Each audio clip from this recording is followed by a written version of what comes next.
ready? We are ready. Okay, so we've put the settings in. I've checked that they're where they're supposed to be. So now it's time for me to set the alarms. But I can't set the alarms unless it's hooked to the patient because the alarms are based on the patient's values.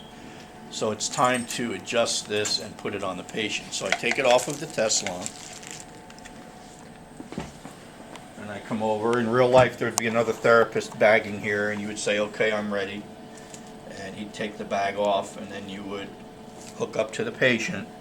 Now, whenever you hook up a patient to a ventilator, it's imperative that you look and make sure that it's working right. So I see his chest rising, Right. but now I have to make sure he's getting a decent tidal volume, because if there was a major leak in the circuit, I would need to know that. So I go and I look my expiratory tidal volume, and I want this to be within 100 cc's of our set tidal volume.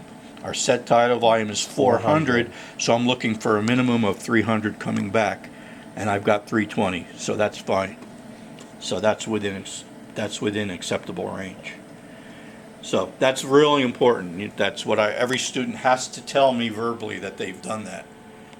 If you don't do that, that's the major reason you'll fail the checkoff. Okay. So 320 is good. Is acceptable, right? Okay, so now I can start setting my alarms. The important thing with the alarms is to remember where they're supposed to be set and what they're keyed to. Okay?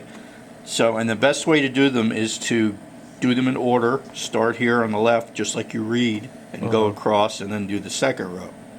Okay? So our first one is high pressure limit. So it's a pressure alarm, so that means it's hooked or it's keyed to a pressure reading on the patient. So I have to look up here at my patient readouts, and I find the peak airway pressure, which is right here. Okay. And it tells me the peak airway pressure is 9. So my high pressure limit I want to be 10 to 15 above what it is. So it's 9, so 10 above would be 19. So I'll say I'm going to set it at 20. So I hit that, and then I put in 20, enter, and it'll just tell me here the high pressure is set at 20. Okay. Okay. Now I go down to my low pressure.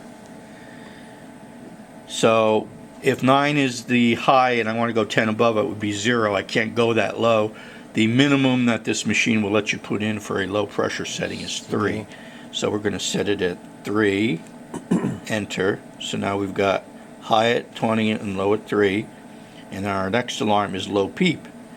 Now if we had PEEP in there, say we had 5 of PEEP, you would probably set the low at 2 or 3. If you had 10 of PEEP, you'd probably set the low at 5.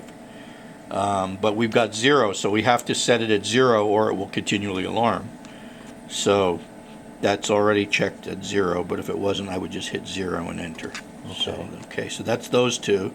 So now I go down to my bottom row, my low exhaled tidal volume. Now this is supposed to be 100 below our whatever we're getting back on our returns. So we're getting back 320, so 100 below that would be about 220. Okay. So I would go low exhaled volume, 0.22, enter. You have to remember the decimal because it's the tidal volume. Right, that's a tidal volume. That's the only one that you need the decimal in. Then we go to low exhaled minute volume. Now, that's keyed to the patient's minute volume, which you can find up here. And the minute volume, remember, is always in liters. It's not in decimals of a liter, it's in liters, because it's how many breaths in a whole minute. So it always adds up over a liter. Okay. So this one we have 3 liters, about 3.16. You could round it off and say 3 liters.